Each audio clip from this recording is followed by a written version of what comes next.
up, everyone? Tera Roberts here, bringing you your free agency deep cuts for week 8.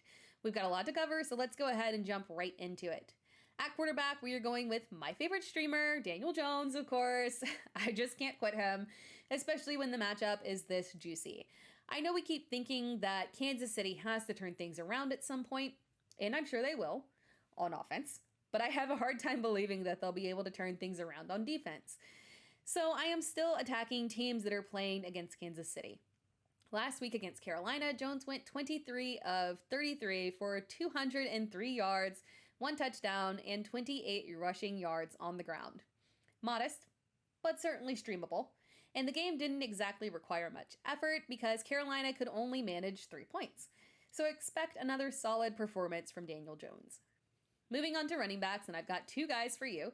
First up, Samaje Perine.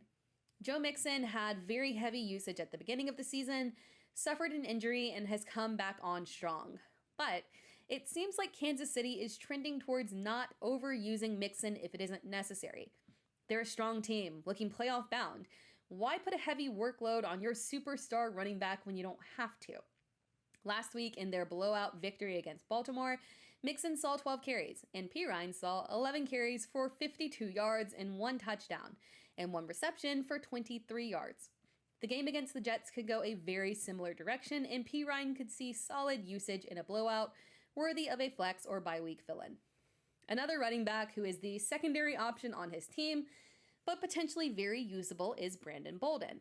Bill Belichick gave Bolden a 1-week hiatus from his pass-catching role, and he came back in Week 7, catching 6 of 7 targets for 79 yards and 1 touchdown. The Chargers' defense has been vulnerable against the run, and that's putting it nicely. Brandon Bolden can be a nice option. Now let's head over to the wide receivers. First up, I am shocked that people did not grab him off of waivers earlier. Russell Gage returned to action and caught 4 of 6 targets for 67 yards and a touchdown. So many people wrote off Gage as an option heading into the season with the addition of Kyle Pitts, but there is no reason that Gage can't be an option within this offense. When Julio Jones was out last year, Gage saw anywhere from 5 to 12 targets per game. He's not just a solid option for this week as a fill-in, but a great long-term option as well. Another option is Kendrick Bourne. You may not like the way he's getting his points, but he's getting them, okay? I get it. The way he gets his points is kind of frightening. He is truly a big play guy. He's either getting points off of a 75-yard touchdown or throwing for a touchdown. It's wild. The way he gets points just seems so extremely unreliable, but since week 3, the points have been there. If you're in a pinch, he's a guy that can get you by with big play opportunity. Another sneaky play this week could be Tyler Johnson. Antonio Brown is out, and Johnson can play a big role here. Relatively speaking, when you're playing with Mike Evans, Chris Godwin, and Rob Gronkowski. But he can play a role.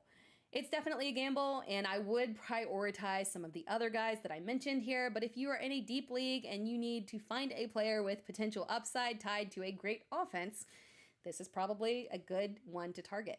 Tyler Johnson can be that guy. Last week, he saw a 67% snap count. The Bucs are facing New Orleans, who is definitely solid on defense, but nobody puts Brady in a corner. He has yet to throw for less than 36 attempts.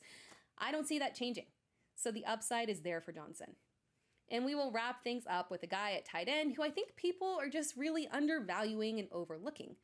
We've had some huge breakouts this season from guys like Dalton Schultz and Dawson Knox, but Tyler Conklin is somebody who is having what qualifies as a mini breakout, considering his ADP was all the way behind guys like Chris Herndon, who coincidentally sits behind him right now.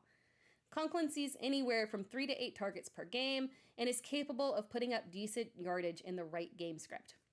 The Vikings play Dallas in a game where the over-under is 53. He could definitely put up a solid performance. And that wraps things up for this week's free agency deep cuts. Thank you for watching. Be sure to like this video and subscribe to our channel. And good luck with your lineups. We'll see you again here next week.